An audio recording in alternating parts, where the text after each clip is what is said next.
आप सभी का एक बार फिर से बहुत बहुत स्वागत है हमारे चैनल में। दोस्तों, पिछले वीडियो में हमने मनःस्थिति को समझने की बात की थी। ये मनःस्थिति काफ़ी हद तक हमारे जीवन की घटनाओं को देखने के नज़रिए पर निर्भर करती है। शायद आप इससे परिचित हो सकते हैं, लेकिन अगर आप ऐसा नहीं मानते हैं तो हमारी आज की कहानी आपके नज़रिए को बदल सकती है। तो जल्दी से हमारे चैनल को सब्सक्राइब कर लीजिए और वीडियो को लास्ट तक ज़रूर देखिए। दोस्तों, ये कहानी एक साधारण सी दिखने वाली औरत विमला, जो कि एक काल्पनिक नाम है, की जिंदगी के इर्द गिर्द घूमती है। विमला एक काम वाली बाई है जो 8 से 10 घरों में झाड़ू, पोछा व बर्तन का काम करती है। विमला के 3 छोटे बच्चे हैं, एक बेटा और 2 बेटियां।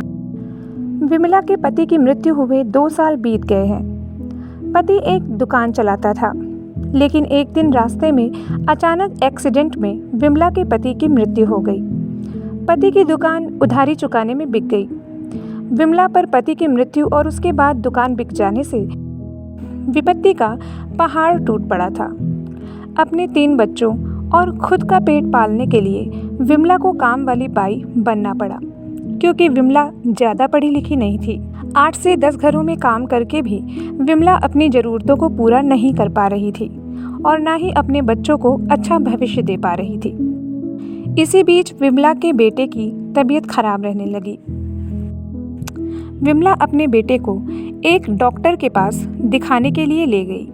डॉक्टर ने बताया कि तुम्हारे बेटे को एक बहुत बड़ी बीमारी हो गई है, उसका ऑपरेशन करना होगा, जिसमें 4 से 5 लाख रुपए खर्च हो सकते हैं। इतना सुनने के बाद विमला को सब कुछ अंधकारमय लगने लगा।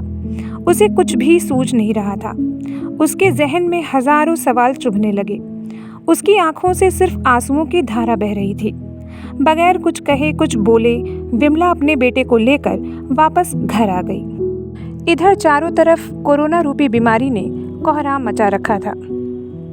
धीरे धीरे सभी घरों से विमला की छुट्टी कर दी गई।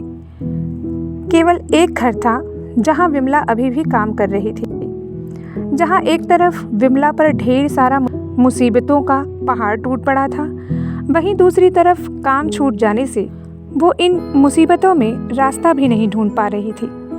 तभी एक दिन विमला को अपनी मालकिन के घर काम करते समय अपनी मुसीबतों का हल दिखा।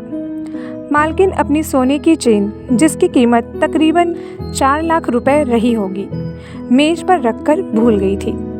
विमला को मालकिन के घर सफाई करते समय वह चेन दिखी। चेन देखकर विमला की आंखें चमक गईं। पर विमला बहुत ही नैतिक और ईमानदार औरत थी। उसके मन में अच्छाई और बुराई की एक जंग सी चलने लगी।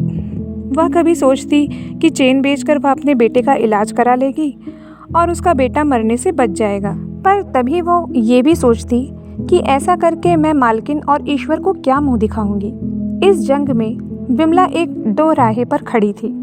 उसे समझ नहीं आ रहा था कि वो अपने बच्चे को बचाए या अपनी नैतिकता को।